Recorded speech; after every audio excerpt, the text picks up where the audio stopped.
Welcome to the AI Applied podcast. I'm your host, Jaden Schaefer. Each week, I cover breaking AI news, tools, and interview experts giving you actionable tips on applying AI into your career, job, workflows, and life. Make sure that you go to aibox.ai, link in the show notes, to join the waitlist for our new AI platform. We're going to be launching an incredible platform that allows you to build anything you want with workflows in AI. So you're able to chain together ChatGPT and image generators and audio generators to make really powerful apps for your organization, or you can host them on our marketplace and actually generate royalties from them. So make sure to go to aibox.ai and join the waitlist. In addition, if you like the podcast, if you could do me a massive favor and please leave us a review on Apple or Spotify or wherever you listen to your podcast. This helps me be able to get better guests on here as they check the reviews to see how you guys are liking it. So if you could please do that, I would really appreciate it. In today's episode, I want to talk about a really interesting new product and company in AI that I think is going to make a really positive impact. And that specifically is an AI that is helping to detect early signs of forest fires, and in a recent situation was able to call 911 before any humans actually spotted the issue. And so today on the podcast, that's what we're going to be diving into.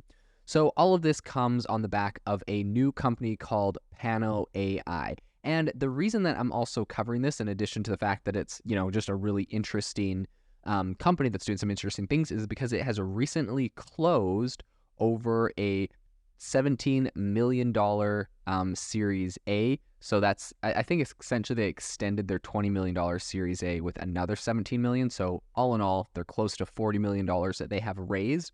And this most recent case they have raised comes just on the back of last week when the company was able to send really early warning signs of the Kutch Road fire, which broke out near the Kutch Mountains in Yama County, Oregon. And the company actually was able to show a reporter over at TechCrunch how it was able to detect the fire and issue a warning 14 minutes before the first 911 call, which really just illustrates its value to firefighters, even as like the licensing cost per station is around $50,000. So these things are not cheap, but I believe it is a really high-powered solution. So Pano AI's ingenious solution, how does this, exactly work? How do they break this thing down?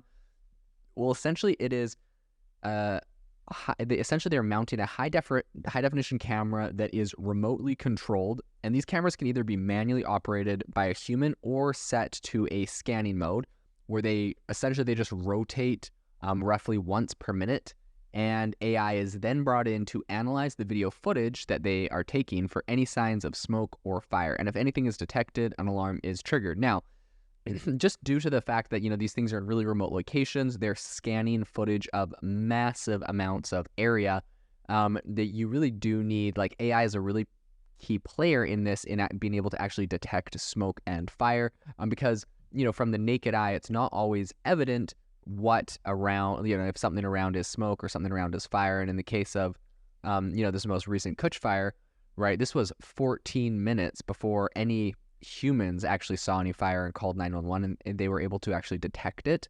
And so I think this is really, a really powerful technology. And another benefit to this is the fact that cameras monitoring these areas and these locations can be, like, cameras have the ability to zoom into a really high degree. So you're actually able to monitor quite a large amount of space and landmass with these things. And to a very, very precise location are you able to kind of detect exactly where a fire is coming from. So Sonia Castor, that's Pano's CEO, breaks down the whole process of how this works. They said, our network of stations is designed to allow for fires to be seen from at least 2 stations. We've developed a proprietary algorithm to triangulate the fire's location and calculate its latitude and longitude. This information is crucial and something that a 911 call simply doesn't provide. Castor points out that only about 5% of 911 calls are actually fires, which means a significant amount of time is spent dispatching trucks to verify these calls.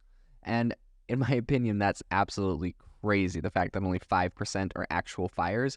So obviously humans can have there's a lot more room for a human error than for, this AI that has a very, very high precision rate. In addition, I think this is absolutely genius, just the fact that, their system is double checking the detected incident is actually a fire before sounding an alert to a fire chief or a fire department, for example.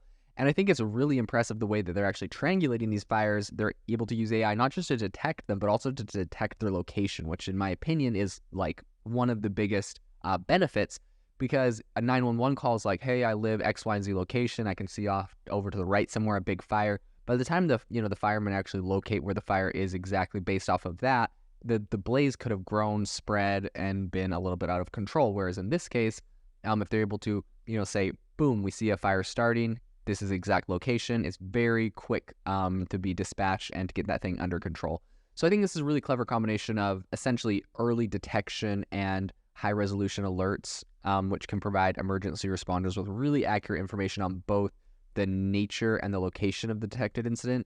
And I think essentially this is allowing for resources like helicopters and bulldozers to be deployed in a more timely and precise manner, because like we said earlier, with only 5% of 911 calls being actual fires, they got to dispatch someone, they got to go check it out, they got to make sure it's legit, and then they're going to call in and set up someone to actually come and take care of the situation, which could take quite a long time, especially when these are in really remote locations. I personally have a number of friends that go and fight wildfires.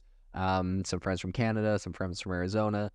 This is a big issue, and a lot of these guys are out in the bush, in all sorts of weather and all sorts of terrain, and this isn't these are not areas that are easily accessible by car a lot of the time. Sometimes a majority of the time you're taking logging roads to find these places, you're taking helicopters to find these fires, and so the fact that you're able to get that location really precise and really quick is an absolute game changer.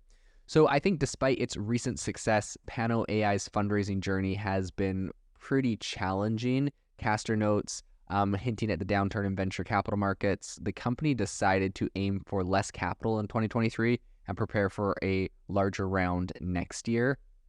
And the recent Series A extension that it closed suggests that the markets might be on the mend. So, originally they did 20 million and they were going to do a little bit later, but then they were able to go and add this additional 19 million. And Castor said, wildfires aren't slowing down, and this additional capital means we don't have to slow down either. So in this extension round, they're adding 17 million, which is slightly higher than the previous year's $20 million. But, essentially they're adding it onto last year's Series A. So my assumption is that they're doing it at the same terms, if it's just an extension of that round, meaning the valuation may not have actually increased for the company. Although I'm not sure if that's a hard set rule, but I have seen that before. Valor Equity Partners led this round, with T-Mobile Ventures and Salesforce coming on board as strategic investors. Now, this is really interesting for someone like Salesforce to come in on a fire spotting company. And I think this is really cool because, first off, this isn't super relatable to Salesforce, but perhaps Salesforce sees a play here for fire departments or fire supplies, selling to them. I'm not sure. In any case, Salesforce coming on is obviously happening because they're interested in AI and they're kind of playing in that space. And in addition to that, T-Mobile Ventures to me makes perfect sense, right? Because if these things are out in really remote locations, T-Mobile can probably make a lot of money. Number one, doing the connectivity and networking for that, but also, I'm assuming getting T-Mobile Ventures as a partner on this, you could probably throw one of these kind of cameras on the top of a cell tower, and that would be a really good vantage point where that could save a ton of money that they normally would have to spend to be able to look out. So the T-Mobile Ventures, from multiple angles, I see as a really useful. Of course, Valor Equity Partners makes sense. Salesforce, I'm interested their angle, really interested in their angle. But Abe Yokel, who's a co-founder and managing partner at Congruent Ventures, he praised Pano's AI commitment to innovation in the fight against the escalating devastation caused by wildfires. We're seeing this in California. We're seeing this in Canada, especially. I'm up in Canada this year, and we see it all over the place. So I think that the alliance with T-Mobile has provided to be beneficial for Pano AI, which essentially uses the company's 5G network and some of its masts for hardware mounting, as I was predicting earlier. And Pano's AI business model involves owning the cameras and infrastructure while selling software licenses to clients. So these clients include power utilities, private landowners, and government fire agencies, among others. And notable clients are Pacific Corp, Excel Energy, Portland General Electric, and several Australian entities. So this is actually really interesting by actually doing the license strategy. People that are really interested in having their infrastructure protected, like, let's say there's a logging company that's far out in the bush, or a mining company that's far out in the bush, or even the, cell towers or other infrastructure that's kind of far out or a little bit more remote. Having these systems in place makes a lot of sense. So people definitely are going to want to pay for it because they understand that this is protecting their valuable assets. And then Castor also was explaining their pricing model. So he said, we customize the offering per customer, but the typical pricing is $50,000 per station per year. So a customer, a customer subscribing to 20 stations would pay an annual sum of approximately $1 million, and then that's an annual fee that they pay. So with an employee count of around 45 and monitoring over 6 million acres of land, first off, that's kind of funny when people say like, we're monitoring 6 million acres of land. I just think that's I don't know, it's kind of a random, it's like a vanity metric, right? It's like a company being like, we have 6 million followers on TikTok. It's like, yeah, that doesn't say how much like sales or customers you actually have. 6 million acres of land, like you could put a camera up pretty high and monitor 600 acres of land, but whatever. That's just funny, but it's not a big deal. Anyways, Pano AI is growing pretty quick. They said, quote, we have about 100 units deployed and we expect to have hundreds more by the end of the year. We are expanding rapidly in both the US and Australia with deployments in 6 states in the US, 2 states in Australia, and we've started preliminary discussions in Europe as well.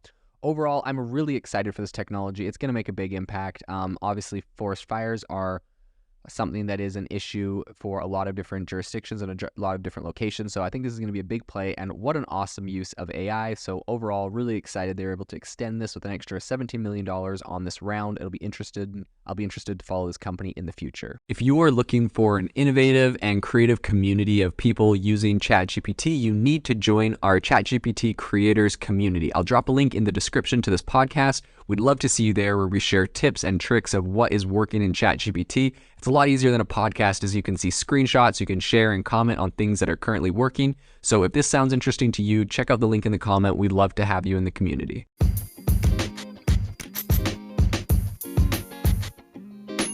Thank you for tuning in to the AI Applied podcast. Make sure to rate this wherever you listen to your podcasts, and have a fantastic rest of your day.